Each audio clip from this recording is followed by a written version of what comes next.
Hi friends, welcome to my channel Vani's vlogs.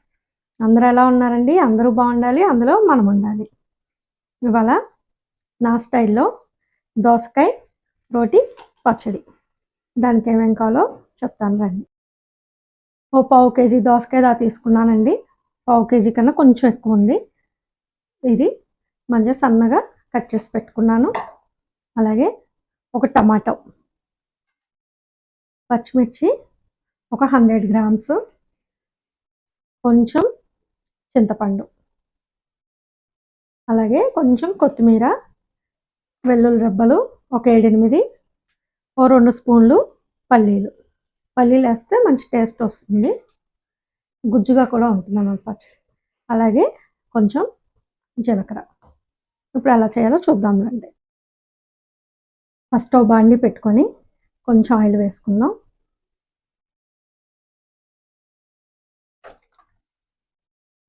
ఆయిల్లో కొంచెం శనగపప్పు,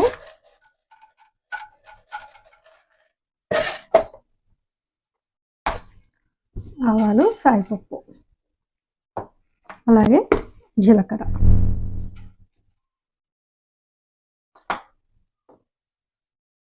కొంచెం ఇంగువ,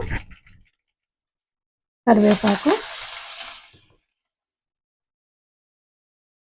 ఇందులోనే పచ్చిమిర్చి వేసేస్తాం.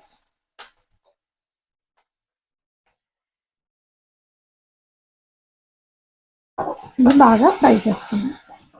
పచ్చిమిరపకాయలు ఫ్రై అయిపోయి అందులో టమాటా వేసేస్తాం, అలాగే చింతపండు.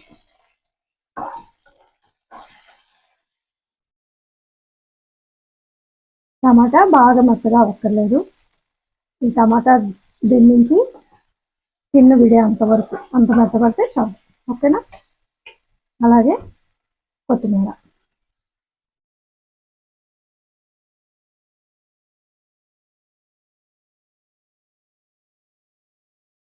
మా ఇంట్లో రోటి పచ్చడి కంపల్సరీ ఉండాలండి రోజు. సో అందుకని ఏదో ఒకటి చేస్తూ ఉంటాను. ఇవాళ అయితే దోసకాయ రోటి పచ్చడి అన్నమాట. దోసకాయ పచ్చడి అంటే మా వారికి చాలా ఇష్టం, అందుకని వాళ్ళు ఇచ్చేస్తున్నా. టమాటా మగ్గిందేమో, ఇదిగో చూసారా, మెత్తగా మగ్గిపోయింది.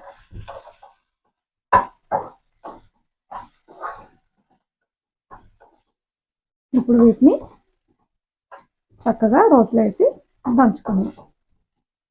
ఏదైనా మిక్సీలో వేసుకునే దానికన్నా రోట్లో నూరుకుంటే ఆ టేస్టే వేరండి. రోట్లో నూరుకున్న పచ్చడి చాలా బాగుంటుంది టేస్ట్. మా వారికి అయితే రోట్లో నూరిన పచ్చడే ఇష్టం. మిక్సీ వేయను, నేను రోట్లోనే నూరుతా. చిన్న రోలు ఉంది, చక్కగా పైన పెట్టుకున్నాను, దాంట్లోనే నూరుతా అన్నమాట. అదే ఇప్పుడు మిక్సీలో వేయాలంటే ఇది చల్లారేదాకా కూర్చోవాలి.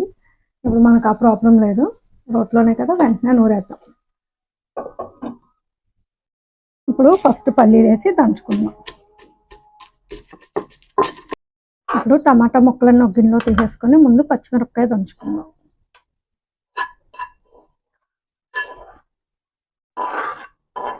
ఎందుకంటే టమాటా వేస్తే మళ్ళీ అన్నీ నలగవు.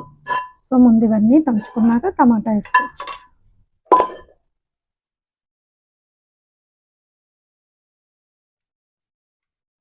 ఇప్పుడు వెల్లుల్లిపాయలు కూడా వేసుకొని దంచేసుకుందాం. తర్వాత టమాటా, దోసకాయ దాని తర్వాత వేసి దంచుకుంటే మన రోటి పచ్చడి రెడీ. టమాటా,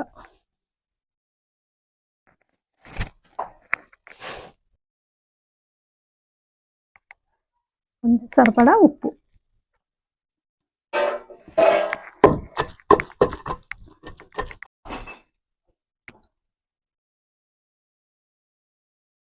దోసకాయ ముక్కలు కూడా వేసుకొని నిదానంగా దంచుకుందాం. ఎగిరిపోతాయి కదా, అందుకని స్లోగా దంచాలి. ఇదిగోండి, దోసకాయ ముక్కలు కూడా వేసుకొని కచ్చాబిచ్చాగా దంచేసుకున్నాం. అయిపోయింది, మన దోసకాయ పచ్చడి రెడీ. ఇప్పుడు గిన్నెలో తీసేసుకుందాం.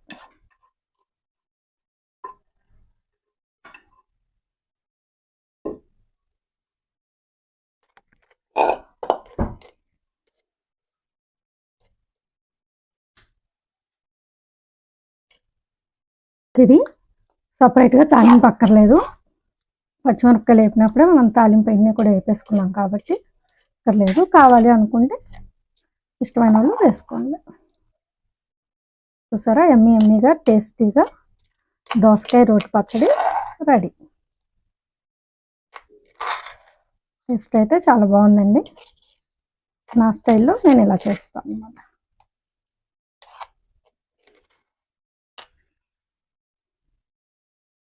ఇదండి నా స్టైల్లో నేను చేసే దోసకాయ చట్నీ. నచ్చిందా మీకు? నచ్చితే మీరు కూడా ట్రై చేసి నాకు కామెంట్ చేయండి. ఓకేనా ఫ్రెండ్స్? నా వీడియో నచ్చితే లైక్ చేయండి, షేర్ చేయండి, నా ఛానల్ని సబ్స్క్రైబ్ చేయండి. Thank you friends.